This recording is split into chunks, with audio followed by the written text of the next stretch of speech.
Ay, tika lang. Catering pala yung sinaing ko.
Nagkalimutan ko yung sinaing ko, muntik nang malugaw.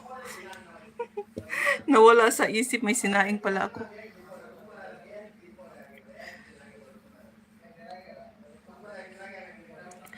So, yun na nga ba, whitey-whitey pa more. May mga sinaing pala, o check yung sa inyo. Baka may mga niluluto kayo dyan. Mapapagod, matutuyuan, masubrahan, maging lugaw. So yun yung rice ko, malapit nang maglugaw. Buti na lang na alala ko bigla.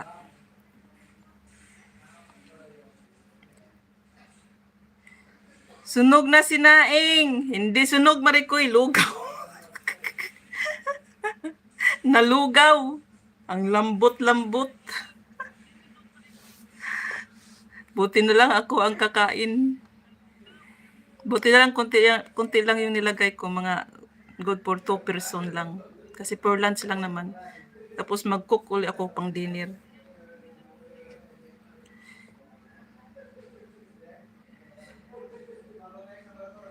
Noong isang araw, dami Sharon, mga alimango, hipon, maliit, alimasag, sukang ambong, galing Bulacan.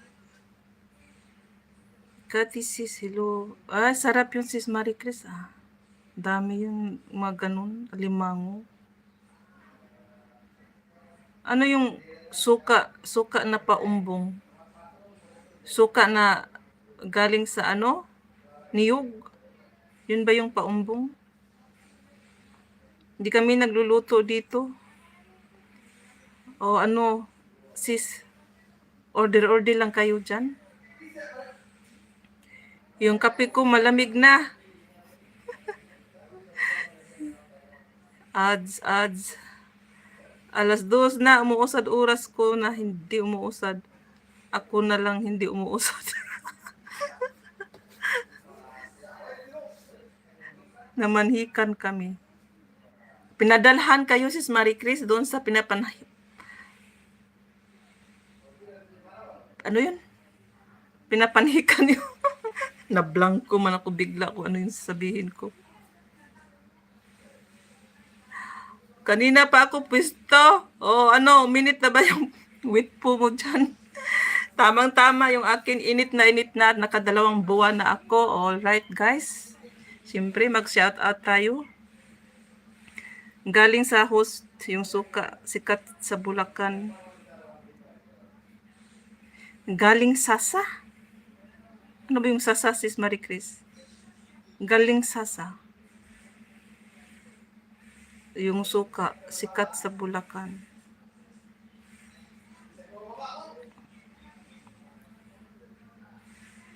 Nipa. Ayun, nipa pala ibig sabihin. Pwede pala yun. Gawing suka.